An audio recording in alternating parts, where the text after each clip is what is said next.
Hi everyone, Michelle here with Keller Williams Realty, and today I am joined with Pauline Smiley from Live Well Mortgage Plus. Hi Pauline.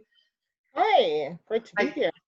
Very good to have you today. I'm so excited that we're going to talk about some of the things that have happened in the mortgage world. And then today I'm going to cover what has been going on for real estate for the month of May. So basically what has happened is we've gotten out the reports from in June. We've now gotten the reports for the whole month of May. So there were 4,606 sales in May 2020, and that essentially now means we are down by 53.7%, and we're just basically comparing that to May 2019, and that's obviously due to the impact of COVID.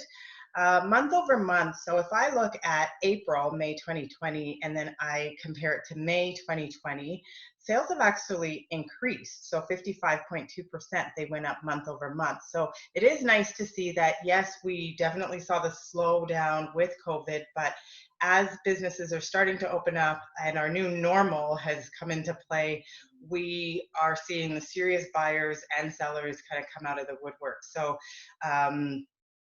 new listings, again, I'm going to start with year over year. New listings would be down by 53.1%. If I go month to month, month over month, so May 2020 or April 2020, sorry, versus May 2020, we are now actually up, and that would be up by 47.5%.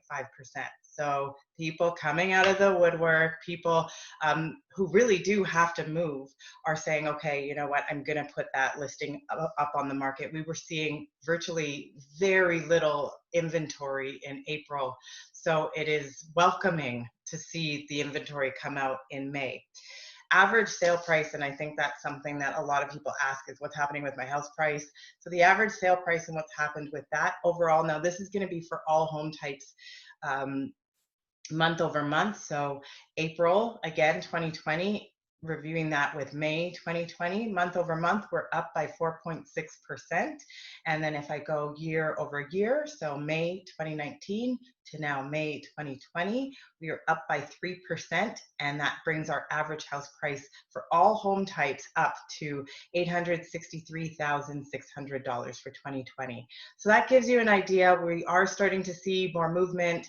And I think even in just our general everyday lives, we are getting out a little bit more, at least with the summer. We can take some walks, go on bike rides. We could do a little bit more now, and obviously still staying safe, but that is what is happening with the real estate market. So Pauline, I'm now going to bring it to you because I know there's been some changes with the mortgage world. So tell us what's been going on. Yes, last week there were some announcements from CMHC that seemed to be causing the market to panic, especially first-time home buyers. But I want to start by saying, don't panic. CMHC is a government crown corporation that insures mortgages for the banks, and they allow you to buy a house with a down payment between 20 and 5% if your down payment is less than 20%. However, there are three insurers in the market. There's CMHC, that's government owned. There's Genworth Insurance and Canada Guarantee. The two latter are private companies.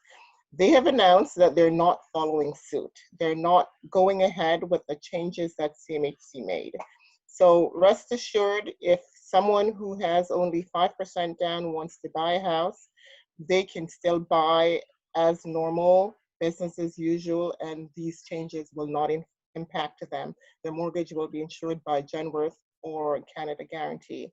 Now, if they were to follow suit, this would seriously impact the market because based on calculations, the new changes that CMHC will be putting in place as of July 1st will reduce their borrowing power by 10 to 11%. So that is significant. So as a mortgage broker, we're thrilled that Canada Guarantee and Genworth will not be following suit at this time. And also it's important to note that these changes are also not mandated by the Minister of Finance. This is just CMHC with their internal data feeling that because of the number of deferred payments that clients took during this COVID period to, to help alleviate their debt load. They believe that after, maybe September or so, they're going to start seeing a significant amount of foreclosures. So they're trying to guard themselves against the foreclosures.